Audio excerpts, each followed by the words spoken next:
में राम जी जैसे आए थे अयोध्या से बिसोल, उसके बाद धनुष तोड़ने के बाद जैसे उलद हुआ, जैसे शादी राम जी को सीता को जब मिलन हुई तो शादी हो चुका था।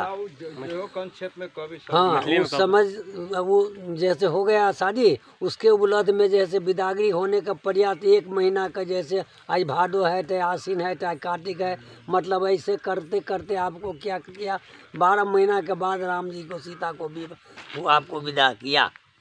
इस उलद पर हम लोग परिक्रमा करते हैं, परंपरा से हो आया।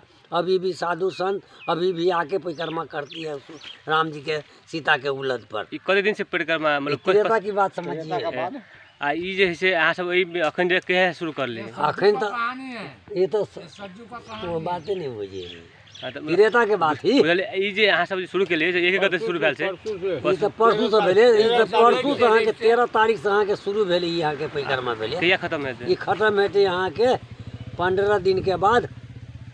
कतऽ जेबै ठाम से, मतलब शुरुआत करस के लिए शुरू भेले कलना से, आ कलना के बाद फुलहर, फुलहर के बाद मठियानी, मठियानी के बाद आपको जलेसर, जलेसर के बाद आपको मरई, मरई के बाद ध्रुवकुंड, ध्रुवकुंड के बाद है से आपको पर्वता, पर्वता कंचनवन, कंचनवन के बाद पर्वता, पर्वता के बाद धुनखा, धुनखा के बाद सतोखेर, सतोखेर के बाद औरी, औरी के बाद कौरना, कौरना के बाद जैसे आपको बिसौल, बिसौल के बाद जैसे आपको नहीं वहाँ नहीं बोहरबा, अब बोहरबा के बाद जैसे आपको जनकपुर,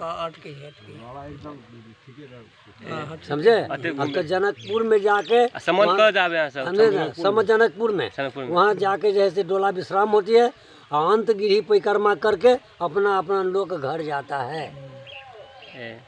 समझिए। जली कि नहीं कलना तो लास्ट में एवे करे, कलना तो कहिए दिलिए सारे निसारे दोनों पड़ता है।